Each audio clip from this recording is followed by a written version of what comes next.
welcome to the Apex Perspective, a podcast about anything. My name is Francisco Sarmiento, and I am your host today. I am joined by the Marvel fanatic himself, Elpidio Perez. What's up, y'all? And we are joined by the DC hero, Leo. What's up, y'all? And we, the three of us, we make the Team Apex, and we're part of the Apex Pack openings videos that you see on YouTube channel. And you know, we started our podcast. This is our second episode in, and we are excited to talk about Marvel today. So we just opened up a Funko Marvel hobby box. Yes, sir. And we had some good cards. We pulled some good cards. What did you guys think of the product? Yeah, so that was the Upper Deck Infinity Saga Funko collaboration with Upper Deck. It was a hobby box. It retails for, I believe, $189.99. That's MSRP though, or right? $174.99, something like that. It's up there. It's almost $200. They released a retail version to the public. I think it's still available on Target at the time of recording. So you guys can go check out that product if you want. But it was a really cool product. We ripped it. We got some nice cards. We got a bunch of parallels. We don't know if it's true or not, but we got a redemption in the box, and it seems like it's one per box. So yeah, seems like if you buy a box, you're going to get a Funko redemption for a Captain America Funko Pop figure. So I'd be looking forward to that. But I thought it was a cool product. We recently ripped the Marvel Allure. Mm-hmm. And that product I felt was a lot more premium. It was the same Infinity Saga branding on the box. It was also from Upper Deck as well, too. It's an Upper Deck product. I think I enjoyed Marvel Allure a little more because you actually see the artwork, obviously, from the MCU. You see all of the characters in their respective outfits and that kind of thing. This Funko product, obviously, you see all the Funko Pops, but I was kind of disappointed that the background, didn't feature art from the MCU itself. It was kind of just basic. Although it was still a really cool product, I really did enjoy ripping it. So I think that was my only gripe with it. I would have liked to see maybe a more premium format for the card stock. But overall, I mean, you can't complain too much. It was a cool, fun product to rip. I mean, we're big Funko collectors, so that box was right up our alley. When I saw that they went live on the Target website, I was like, oh, you know what? I got to get myself one of these boxes. We got to rip it on the channel, so if you guys want to go check that video out, it'll probably be out at the time of, when we're recording this podcast. Yeah. So by the time this goes live, that video will be out there, so we'll put it down in the show notes. But yeah, I think it was a pretty good product. If I had to rate it out of 10, I'd probably give it a solid 8.5 out of 10. Not bad. Peter? Yeah, no, you're right. I was dozing off. I was looking at the Target app, and they're still available. $190 though is a very hefty price, though. Yeah. Yeah, kind of bums me out that you get a redemption in every box. What was that? You get a Captain America, right? Yeah, it's a Captain America figure. Are they serialized? I don't believe so. No? That's a good question. Well, I mean, I was trying to find some stuff on Google, some pictures of the redemption and the way it looks. Or anything, but I wasn't able to find anything. I don't know. Maybe we need to do a little more deep diving into the internet and find out what it looks like. But yeah, no. For me, how much the Allure hobby was? What, $200? Yeah, yep, about the same price actually. Yeah, so that's where my head's at. I personally enjoyed it. You're right though. The card quality, paper versus chrome, is a vast difference. Yeah, and it's crazy because Allure does not advertise itself as a chrome product. Right. Yeah. Obviously, like sports, like it just tops and then tops chrome. Like those, it wasn't. I think the Allure brand stretches to other sports, so I think the Allure set itself is about the same quality. So it's kind of like calling something Prism. Like it's the same card quality across all the Prism sets, even though they have NBA and EPL and all that kind of stuff. So I think the Allure, just we're not familiar with the Upper Deck brand itself, so I think that Allure set that's how those cards come. Yeah. But yeah, I mean that Allure just Allure was very nice. It hits different. And obviously, when we ripped the hobby, we got an auto out of it. Yeah, that's true. That's true. And it's not easy because I mean the odds I think were against us, and we actually managed to. Oh, the odds were quite high. Yeah, I'll put an auto. Yeah, value wise, I'll think about it though. How much is that auto worth? The auto probably like what'd you say? I think it's like 20. Obviously, there's a higher ceiling in the Allure, but okay, we pulled a $20 auto out of a $200 box, and out of this product was $190 MSRP, let's say, and the redemption itself is like roughly what $80-$90. That's what I probably put it out at. So value wise, I think we hit more in this than in Allure. Because remind me, did we hit anything outside of the auto? Can't remember. Out of 99, Doctor Strange. Oh, the Doc, yeah, we did hit a number the Doctor card. Strange, yeah. Is it 99 or 199? I can't. I think it was 199. Yeah. That was after doing some cleaning up, and we missed it on the first go around. Yeah, I mean, I liked it because I love Funkos, and seeing Funko on a trading card is... It's not every day. I think that's probably it's the first of its kind. that I recall. Yeah. So it was We've gotten Funko cards, I think, in their collecting game. I can't remember what the game is called, but I think it was like some sort of like Uno game, right? Yeah, I think it was like something Uno like type, that. yeah. Uno type game, and they had some cards in that. But this is, the first true trading card. They were probably testing the waters with those Uno Funko cards or whatever that game was. I think it was a Funkoverse game or something like that. Yeah, I think so. Well, we're not trying to divert from the conversation, but Funko was trying to test a lot of stuff. Yeah. And it's coming back to bite them, man. They actually just put out a report today. They posted $73 million in losses for their Q2 report. So yeah, they had just a big recent layoffs. A lot of employees were let go, and it seems like they're scaling back their production as well and trying to streamline what they're putting their efforts into. So it'll be curious to see what products get cut. See what franchises are gonna go away from Funkos, from the Funko IPs. So. This could have very easily been a one and done trading card if it gets the axe. Yeah, 100%. It very well could have been. But from a collectability standpoint, I'm all for it. Yeah. Because when there is 100 Funkos out there, it makes the rarity goes down. Right, you water down the market. Yeah. And I think Funko will be the first to admit that they watered down the market, not only for Funkos, but for everything else. Yeah. Like, it's insane. Like, they went into the cup business. I don't know if you've ever seen those Funko cups. Yeah. Like those coffee mugs. Yeah.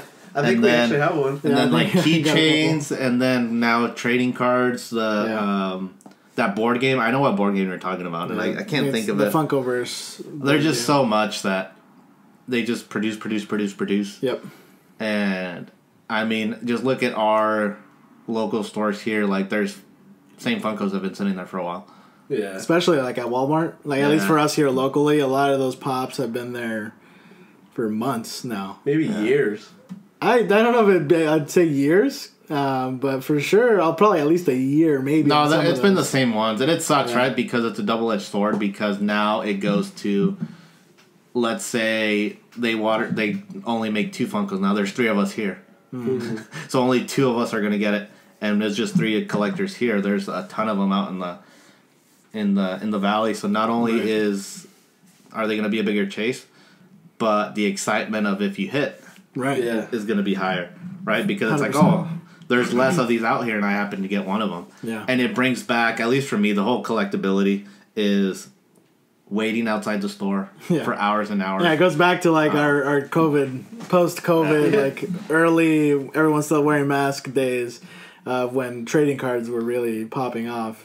We were out there 3, talking 4, to other collectors, 5 in the morning with fellow collectors, talking, making friends, and waiting for those doors to open. That's part of the hobby. Once those doors open, you weren't friends so much. Oh, I threw Frank to the side one time. Yeah, but that's the beauty. At least for me, that's one of the beauties of collecting is the rush of I got one. Yeah, for sure. 100%. Because it was harder back in the day. Yeah, to get those Target exclusives, to get the Walmart exclusives, the online exclusives. Yeah, I'm experiencing that more with more of the anime Funko Pops I collect. I collect One Piece Funko Pops, and man, when it's a Funko.com exclusive, it is tough to get one of those pops. No, you got to compete with like the whole. Well, you're competing with the whole world, but. So this is why I kind of steer away from online purchasing, period, is because going in that you're losing that battle. Yeah. Because there's people out there who have bots designated to get those Funkos. So or at least that's why I really try to stay away from ordering Funko stuff, except for this last time because there was just a ton, and I think it goes back to them just producing left and right, but I think we're not going to beat the bots. And you guys are into the higher end animes that those Funkos go for a ton of money. That I think that's, for me, that's one of the unfortunate things, is that there's so many people that know that anime is so popular that they'll just buy the Funko Pop and flip them right away, and just try and flip and make a quick buck out of it. It happened recently. There's a recent drop. It was a chance of a chase, and you get the comment obviously, but that pop immediately after the day of release was selling for $325 right out of the gate. If you wanted to get your hands on it, I waited about a week, 2 weeks, and it's been the pop dropped down to $175 now. So for me, that was a little bit more affordable than spending $325. And so it's been it was a lot better for me. I felt comfortable spending that amount of money. So it was a tough grab, but I mean, it's one of those things where when there's such a popular show, popular Funko Pop, make a popular figure, you just got to try and risk it all. And well, it goes back to high school, right? Supply and demand. Yes. It goes back to there's thousands of people who are willing to drop hundreds of dollars. Yep. And going back, I mean, this is not the first time we've seen flippers. We've seen them, forever. They've been around forever. We can talk about endless times where I think the first one that comes to mind for me is when middle of COVID, and we were after the Pokemon stuff. Yeah. And that stuff was like $100 per ETB. Yeah. Yet we were leaving behind boxes that were worth more, and they were cheaper retail. Because in ETB we were paying like $50, and the blasters were like $30, and we saw all those people. Granted, the flippers are everywhere. We got to know a lot of them here in the valley that, probably thought we were stupid, right, for passing up on, because we were usually one of the first ones there, and they probably thought in their head like, oh, these guys are stupid. They don't know what they're doing. Yeah. But at least for me, it's part of the hobby, right? Like, make a quick buck or get what I want. Yep. And, I mean, to this day, I would joke around with Lel, like, man, it's crazy to think, like, we left those blasters behind to get Pokemon ETBs. Yeah. And now the ETBs are kind of worthless versus the sports cars that are worth more. But it boils down to, like, at the end of the day, you got to get what you want. Yeah. Yeah, right? I think that's the bottom line for us, is just, like, we want to get what we want, and we want to rip it for our needs and for our enjoyment, and we have fun with it. I mean, we started the YouTube channel, and now we're starting this podcast, and so it's been fun. It's been good. Yeah. And I mean, wrapping it back, because we went way off topic. Wrapping it back to that the Marvel card. I hope they make a round 2 of it. I personally liked it. Yeah. Marvel is amazing, and it's always nice to see it in the Funko realm, and the movie realm, and the Disney Plus realm, and now in the trading cards. And I mean, we collect trading cards, so I mean that's right up our alley. Would I spend $200 for another box? It's one of those things where it's like, maybe we should just get the singles. 100%. And I think it's like that, especially with where the state of the hobby is right now. They've watered it down so much that it's almost impossible to hit on some of these hobby boxes. So at the end of the day, you're probably getting a better bang for your buck if you're going on eBay or going on any website online where you can buy singles, exactly what you want. And you get exactly what you want, because obviously when you buy the box, it's the excitement. Nothing's ever going to beat that excitement. Well, that's what I was about to say. The excitement of ripping it. The Yeah. excitement. I mean, what's king is there's nothing like pulling what you want yourself. 100%.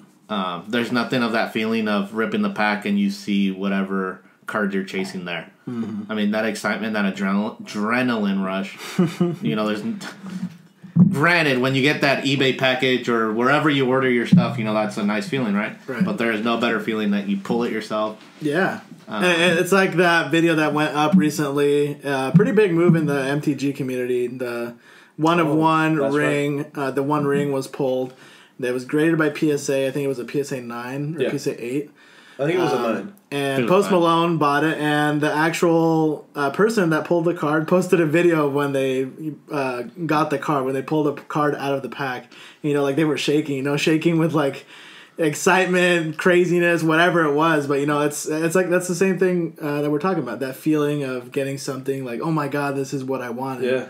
and you actually pulled it. It's like nothing beats that like euphoric feeling of accomplishment, you know, when you're like, okay, I spent all this money on this box and I actually got what I wanted. Yeah, granted, that one-on-one ring is, you know, I can't compare it to, like, other cards that I chase, but I was really happy that a quote-unquote normal guy pulled it. Yeah. Because you heard rumblings all over that wealthy people were buying box on box on box on box just to make a quick buck, right? Right. And it's pretty awesome that granted, I don't know the guy's background, I don't know anything like that. He looked pretty like a normal guy that happened to rip a pack and he got it and his life was changed forever. Yep. I'm sure he has backstage passes for life. I'm sure those guys exchange numbers and they're connected for life. Because it's a one-on-one. Yeah. In the Magic world. That's the beauty of the hobby. Yeah. You know, it's like one-of-ones are true one-of-one. Like obviously there's... Even now, they've done stuff to, you know, dilute one-of-ones, but, you know, that specific trading card, you know. That brings me up. Have we ever ripped a one-on-one? Forget the sketch cards. Forget the sketch cards. An honest, like, one, like, it says I personally have. That says on the card one-on-one. Frank has pulled a one-of-one, but we were ripping in the car. I think I ripped 2 one-of-ones. Yeah. There was one, I pulled a printing plate out of a soccer... a UEFA one. I don't remember what it was, but it was paper. It was a paper flagship Champions League. Yeah, and last year, and we pulled a 1-on-1 printing plate. Magenta. See, but that's the thing. Like, do you really consider that's like the like true 1-of-1? Does a printing plate count as a true 1-of-1? Because there's four different colors. So it's like. Sure, it's a 1-of-1 because it's the color, but you know there's 4 variations. Like, do you really consider that the 1-of-1, or does it? Or is it a 1-of-4? Yeah, but I mean, obviously the card says 1-of-1, like that kind of thing, and now you see all these different variations, like there's a 1-of-1 gold vinyl or 1-of-1 platinum, 1-of-1 emerald. Well, it goes down to diluting all these kind of things. Right? It's like it's the same thing. It's like diluting the market. So it varies from product to product, but yeah, we have pulled technical 1-of-1s. I haven't pulled myself a 1-on-1. I think the closest I got was a 1-of-5. Okay, that's not bad still. I hit a few 1-on-1 on breaks, but never myself. Opening the pack. Sure. I've opened, I can't say quite a few, but I've opened a good share of gold out of 10. Sure. What? I think more than 5, but less than like 20, so somewhere in there. Yeah. But never really a 1-of-1. Yeah, I think. Well, remember one of our first videos for Select? We just happened to pass by a 1 out of 10. Yeah, the gold, something. It was a Kurt Warner. Yeah, the quarterback. We're like, oh, this foiling is kind of funny. Well, that's a cool foil. It was like one of the very first videos. And it happened to be an out of 10 gold, like something. I can't remember the name. I'm telling you, man. I don't know why Pokemon hasn't serialized cards. It would be such a sought after. Can you imagine the game changer of a 1-of-1 Charizard? I was about to curse, but poopy packs. Because there's a lot of packs in stores, right? Yeah. Can you imagine that they wouldn't be any if they had serialized numbered? It would be completely off the shelf. Like, they would. I hit a gold 1 out of 10 Charizard. Yeah, it'd be back to those COVID days or post-COVID, like where everyone was after him. Like there was nothing. Whether it had hits or not, the demand. It didn't matter what it was, unless it scored. But it didn't matter what it was. No. I know 2 guys who wanted to score. It didn't matter what it was. Everything was always off the shelf. So it's. I mean that's a huge gold mine waiting for the Pokemon Company if they really. And I wonder if there's like trademark issues or if they're because I'm sure they would have. They would have done something by now. I'm sure it should have came across like, oh, why don't we tap into that market? Yeah. Can you imagine though? Because that's a worldwide. You know what I would really love to see is another Topps Pokemon crossover, but make it like Topps Chrome, like that high quality Chrome, and make them numbered. Like you know how insane that would be. It would be insane, and it'd be like it would be one of the most sought after products ever created. I would say.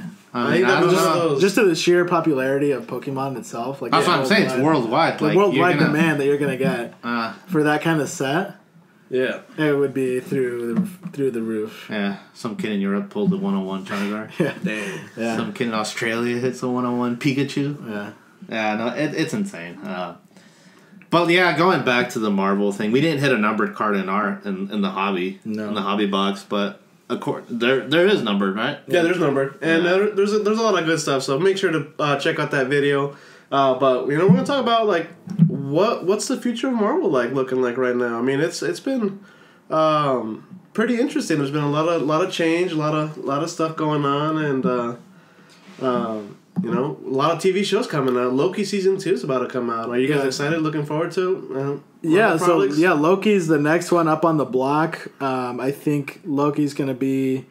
I was really a big fan of the first season, so I'm hoping they stick with, the heart of the show, what made the first season so special, and I hope they continue that through season 2. Obviously, there's a lot of controversy with, one of the actors on the show, and what his future is with the MCU and that kind of thing, because they propped him up to be such a big character. Mm-hmm. So I'll be kind of curious. I'll be kind of curious to see if they stick with him or if they end up recasting or what they do. But for as far as Loki goes, I'm excited for it. I'm curious to see how they'll, how it'll shape the future of the MCU, because it seems like it might play a big part into how we see more and more variants and how we see some of these other cinematic universes, merge into the main MCU.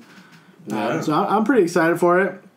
Obviously, at the time of recording, there's the big writer's strike, so there's very little promoting from actors themselves and writers and that kind of thing. So hopefully that situation gets resolved soon, so we can, get movies sooner rather than later, because a lot of these movies, they're being delayed.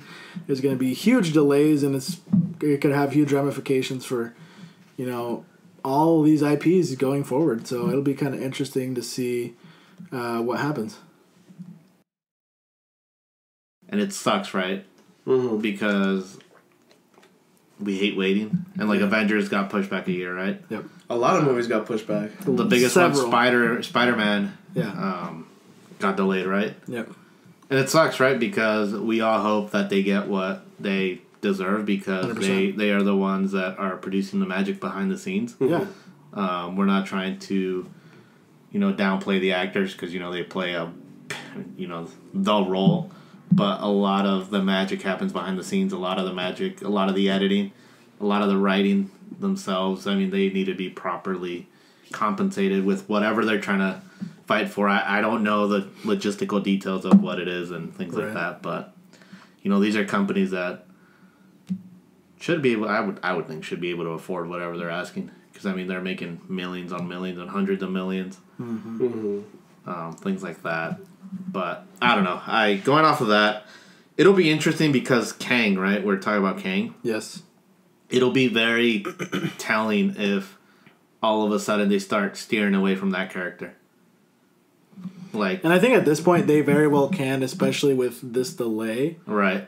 Because it'll give them time to rework all of the future projects. And there's stuff that hasn't been put out yet, Like they can do whatever they want. It's not at this point they can. Yeah. For Ant-Man 3, they changed the ending 2 months before the movie released. So they can literally do whatever they want at any time they want. So I think if they were really to steer away from that character, it puts Phase 4 to a waste, because you spent all this time, building these platforms, building these characters, and we get this antagonist that we know is supposedly going to be the big bad of the next couple of phases. So it's okay, do we just throw away all of this Phase 4 because of this one actor? I don't see them throwing that away. But I think the simplest option is just recasting and acting like nothing happened. Right. No, yeah, 100%. And now recasting. you can explain that now, because back then, obviously we had Mark Ruffalo come on board as Hulk. We had Don Cheadle as War Machine. Yeah.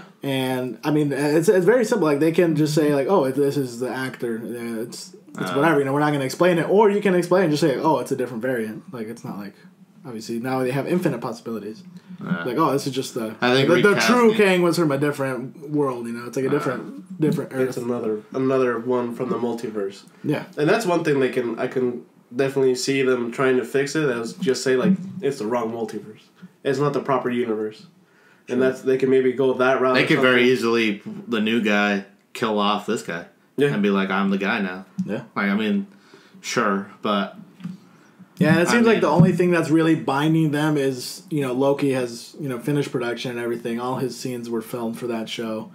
As far as where in production they are with, the Avengers movies or any other appearances that he may be in, who knows? Maybe they use it, maybe they don't. Where was Kang coming out next? I think it was It's in Avengers movie, right? Loki. Loki season 2 Yeah. will feature a variant of Kang that they will be, will be the villain of that series. So it'll be interesting to see where his next appearance is post Loki season 2. It'll be pretty cool to see what they do because it's coming up. I think Loki is scheduled for October, so we're getting closer and closer. And what comes out after Loki? It'll be the Marvels. Yeah. So Marvels with Captain Marvel, your favorite character. Yeah. Lots of. You took that as a serious question. So that'll be a big show, and then after that, really time will tell to see when these shows are actually released. Shows and movies, because obviously they got the big delay coming up. Yeah, because a lot of even the Fox stuff got delayed. Craven and the other projects they got in that their Spider-Verse are building. Yep. Oh, Craven got delayed? Yeah. By like a full year, I think, or almost a full year. So it'll come out late 24. Huh. At the moment, depending on when this resolution for the strike is done. I'm just trying to see Andrew Garfield at the end. Not have to wait another. We'll see when these movies end up coming out. Maybe they're likely going to be like reshuffling, that kind of stuff. Studios fighting over release dates, that kind of thing. Yeah. Yeah, because Craven was going to find Venom and be like, let's go hunt for a spider. Yes, sir. I've got your next prey. You're looking for him. I'm looking for him. You wumbo. I wumbo. Let's all wumbo together. Yeah. Hopefully it's 6 of them. 6 is a very... Sinister. It's a very cool number. 6 with a sinister plan to find the spider. Oh man, yeah, no, it'll be interesting because we don't know when the strike will end. No. We don't know when one side, because unfortunately in these strikes, one side gives in, whether it's right, who writes the check or there's been a lot of nasty stuff too coming out from the upper studio executives and that kind of stuff. Like people have been quoted saying like, "Oh, we're gonna go on strike till these people are homeless because they can't afford anything." That kind of thing. Like we're gonna wait them out because we have this money. Well, that's the crazy part, right? Because they live lavishly because of the hard work that people at the bottom work. Yeah. Granted, that's how businesses run, right? Unfortunately, is that people at the top live lavishly, right? If the business is going well, because of all their hard work. That I'm sure they do as well, but. Sometimes it's a lot of greed and a lot of politics and that kind of thing. So the writers are on strike, the actors are on strike, and just recently, I think today or a couple days ago, at the time of recording, a section of Marvel Studios, all of the VFX artists decided to unionize, and they're going to go on strike to demand better working conditions, better pay, that kind of thing, because. I don't know if you guys saw recently there were reports coming out like, oh, Marvel is overworking their VFX artists and they're putting in, like 90-hour work weeks and like it's like 7 days a week, no breaks, like almost like 14, 15, 20 days working straight and no breaks, that kind of thing. So it's kind of curious. It's kind of weird to see that stuff coming out from, these big, like Marvel especially. Like it's this worldwide recognized brand and like, are they really treating their workers like that? Like, is that really how it's, like, run behind the scenes? So it's kind of interesting to see these stories come out, whether they're real or exaggerated, that kind of thing. Who knows? But I think it's a testament to, really show how hard these people work to put what we see on the screen, and we enjoy it. Like, we're enjoying the fruits of their labor. Yeah. And I just don't think people are appreciative of... how much hard work they really put in. Because, we're geeking out about this kind of stuff, and it takes a village to really work in on what these guys are doing and what they're producing. So it's, I don't know, just an interesting perspective. Like I said, hopefully they get, what they deserve and what they're asking for. Yeah. I'm not a business guy, so I'm not going to get into the numbers and things like that. But, yeah, hopefully they get it figured out because... there's a lot of people out there who anxiously want to see whatever's coming up next. The next appearance of Captain Marvel? The next appearance? Good thing they had that filmed already, so it can't be delayed. Yeah. Well, yeah, hopefully not. But I agree with you guys. It's been, they got to get what they deserve, and they produce a lot of work, and they produce a lot of quality work, too. Granted, maybe some of them haven't been the best, but a lot of people have enjoyed all the Marvel products that's been out, that has been put out, and so have we. I mean, I've enjoyed all the shows so far. There are a couple misses, I will say. Yes, She-Hulk, I'm looking in your direction. Well, here's the thing, though, right? That's gonna happen just in life. Yeah. Because the Infinity Saga was just so good, and you're never gonna peak. I don't think they'll ever peak like that again. Yeah. And it just sucks because you compare it. There's always gonna be that comparison of certain moments in that era, like, oh, it's not happening here. Oh, that sucks. You suck, and it's like, well, we got to give not only these shows or these movies a fair shot, but at the same time, like, is it fair to say that has Marvel peaked, and we're comparing it to the peak? And I think you see that a lot in other IPs and brands, and that right? Because you're never gonna match the hype that Infinity War and Endgame brought. And I find it very hard. Like, obviously, it's all circumstantial. We never say never, that kind of thing. But I think it'll be very hard to replicate that. So, who's the most recognized Marvel superhero in the world? Iron Man. Spider-Man. Spider-Man by a country mile. Yes. So let's forget COVID happened. The way No Way Home was coming along with the spoilers and like the hype there, I think if COVID was not a thing, that movie would have brought in more money. It would have brought in more attention, and it would have given. I'm not saying the fighter's chance because just Endgame Infinity War was just that good, and this is coming from an avid Spider-Man enthusiast. But I think No Way Home had a shot at. I'm not going to say dethroned, but had a chance of sitting at that table. Yeah, I agree. So that movie after No Way Home, I mean, what other movie came remotely close to like replicating what it did? Like the hype or just in general. I mean, for me, none of the other ones after that movie. For me, right? See, and that's coming from a Spider-Man enthusiast that experienced the Infinity War, experienced the Endgame, experienced all those movies in theater. And No Way Home, I think, could have had that fighter's chance, that puncher's chance of, sitting at the table with Endgame, Infinity War. But I think, unfortunately, COVID kind of derailed some of it. Granted, I think it made a crap ton of money, but, those are movies that, I think, I'm not saying Marvel I think Marvel has peaked to a certain extent. Can we get back up to that hill? Sure. Is this Kang, behind, whatever is going on legally dampering that? Sure. Because you read a little bit and you heard about what they were planning to do in Avengers, like the next stuff, the next phase. Is that gonna be Endgame-ish? I would hope not, from a selfish standpoint, because those movies were just so good. And I say I hope not from the standpoint of you hear like multiverses left and right. You see Wolverine coming back. Like, that's great and all. My personal opinion is I don't like necessarily, I don't want to say reviving characters. So I hope Iron Man stays dead. Yeah. I hope they don't bring back a variant or whatever, because it kind of deflates what he meant to the previous world. So I personally would not want to see another Iron Man.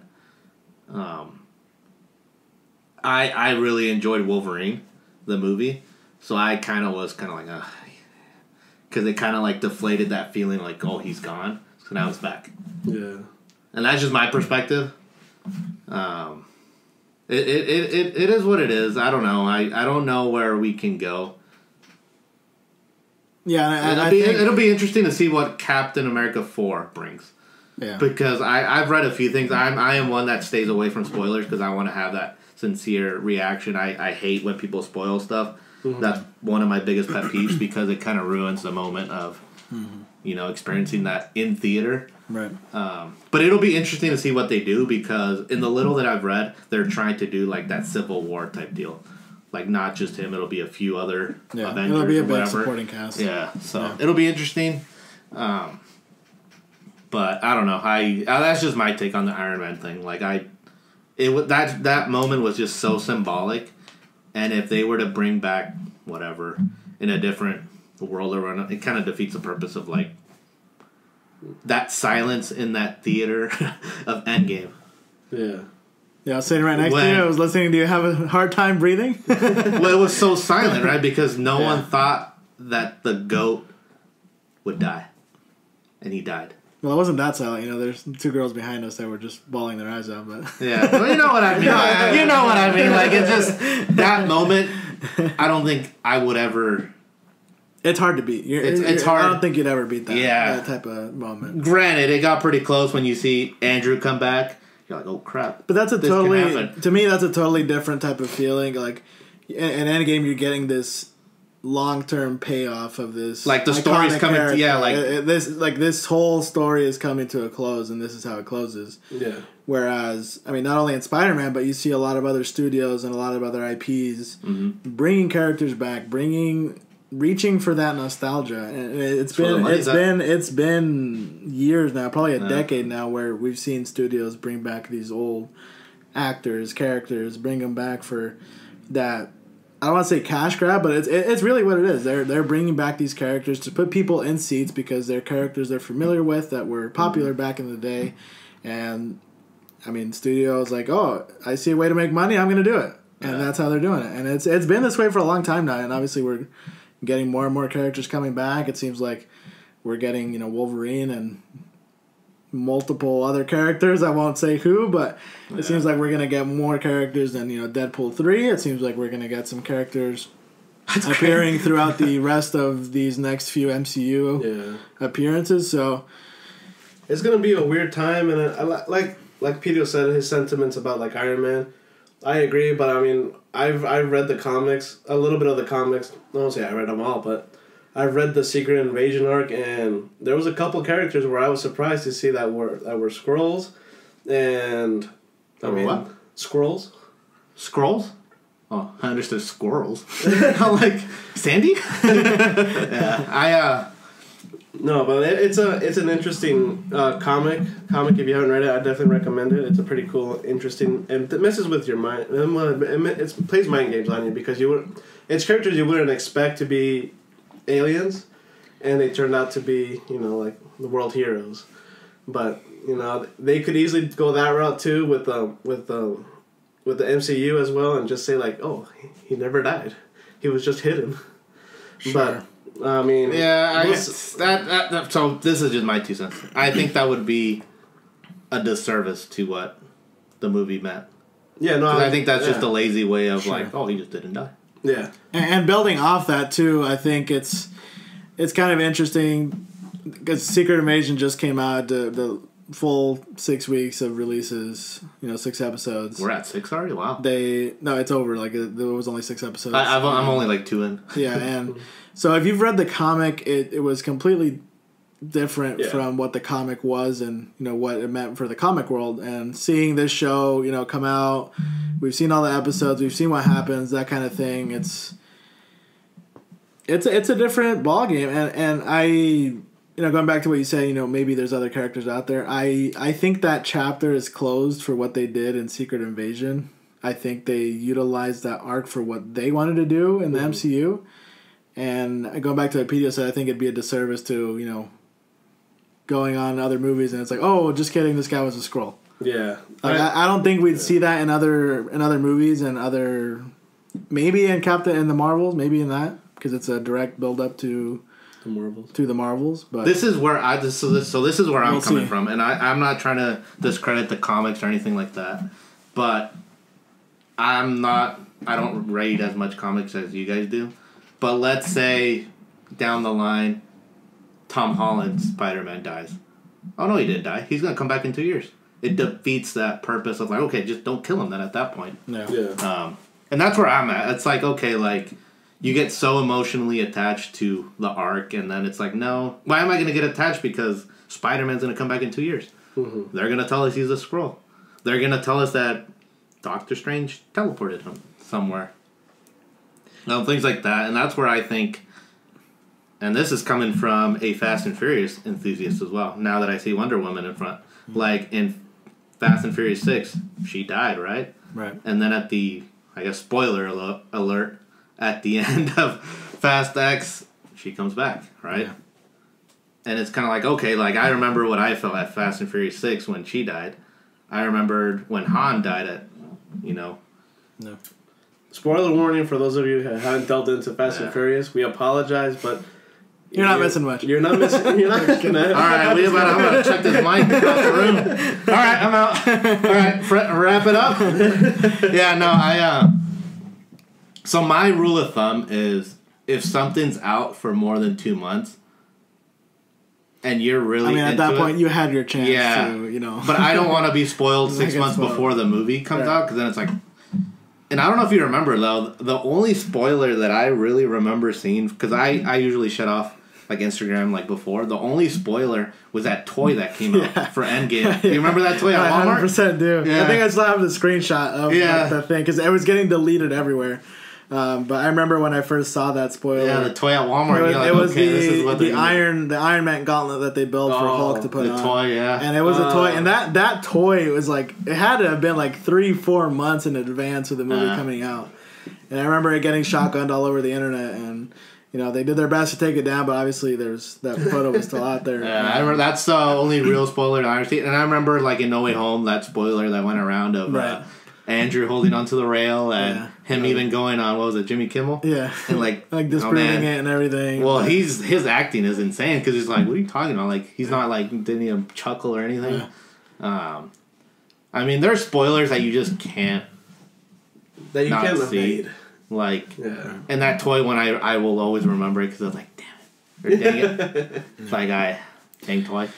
But, yeah, and it comes along too with like the production of movies and that kind of thing. Like, obviously, when they're filming out there, people are going to get pictures of people on set and that kind of thing. Well, look at Wolverine. And that's why they they put out official announcements, because they know they're going to be filming in public, and it's like, okay, we're not going to be able to escape the eventual photo that's going to make it to the internet. If we do, good, but obviously they'd rather put out something that looks nice and professional and be like, okay, this is coming. This is to hype up the fans, this kind of thing. That's crazy that came out like a week before they had to shut down. Yeah.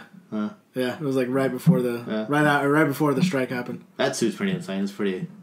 Yeah, and I mean, time will tell to see how long they are going to end up going back to filming that movie. Yeah, we'll see. And it seems like a lot of studios are comfortable with using AI and that kind of thing to move projects forward, but that's a totally different topic. Like, I just recently saw that Sonic the Hedgehog 3, is going to start shooting all of the quote-unquote non-human scenes. So like all the scenes that are completely CGI, that kind of thing, they're gonna shoot all of that stuff, digitally and create the movie from there. And then eventually, when the actors are able to return, they're gonna film the rest of the scenes with that's the talent right there. actors. I don't know how you actors. I don't know how you organize yourself to do that. Yeah, it's crazy. Good. AI, like, it's crazy what, like, for good but also for bad, like how that can very easily. Yeah, it's an interesting time right now, and in the entertainment industry, well, it'll be curious to see. It'll be cool to see where this goes. Hopefully, it goes for the better for the sake of actors' livelihoods and writers' livelihoods. But it'll also be interesting to see where technology can really. Really push us to where it pushes us to. There's new frontiers. There's new frontiers. The good and the bad. I don't know, but it'll be interesting what we see. Maybe this is a completely different conversation next month. Sure. 6 months. Things like that. But again, I really hope that whatever they're fighting for, they can come to the table and agree on something. I just recently saw a report where in California, because a lot of actors and a lot of the people behind the scenes live in California, and I think the way I took the report was the governor was kind of like, do you want me to settle this thing, like I'll come in and things like that, right? And I don't know what side was like, no, I think it was borderline what you said, like, no, they'll give in eventually, type deal. And It's very sad, right? Because I mean, it really highlights the difference in power that these, if you want to generalize it, the power that these studios have. Obviously, there's millionaires and trillionaires and people running these corporations, that kind of thing. And Are they scrolls, Frank? Never know. no, but I mean, just to close out that conversation, I hope everyone gets what they need and we get back to making movies as soon as we can. Right? Yeah, I mean, we don't want to go too long without seeing the next Marvel project. So yeah, sounds a little selfish, but I truly hope that these actors get what they need and the writers get what they need. I hope the money trickles down equitably and fairly, because I don't know how movie studios hundreds of millions and the writers making, I don't know how much they make, right? But you mean to tell me that the studio is making $200 million and the guy writing it is making $100,000? Like, that seems a little if that. I think there's people out there that like have to get a job at the grocery store. Yeah, like the guy that made, not that this is actual, but like say like, oh, the guy that made Endgame is working at Walmart just to stay afloat, like that kind of thing. Like I truly hope that stuff doesn't happen, and there's probably people out there that actually happens, and hopefully the people that create these iconic characters and that kind of thing get. I was having a conversation with my significant other, and I was telling her, like, Fast X brought in, not Fast X, Endgame brought 2.7, right? I think it's almost 2.8. This is not cusp of 2.8 billion. And like, okay, they wasted 300 mil on marketing, whatever. They paid the actors another, let's say 500. Let's say another 500 million. Yeah, that's only 800. So I say they're probably netting over close to $2 billion. So let's say $1 billion and whatever they had to pay. Sure. That's still 1.7. You're netting over $1 billion. Yeah. Like, do you really need that much money? Like, can you not put 500 million aside to pay everyone? Even 1 million. Yeah, like, that'll be enough to compensate these guys. Like, yeah. I don't know. Yeah, because it just showcases the greed for me that a lot of these studios have.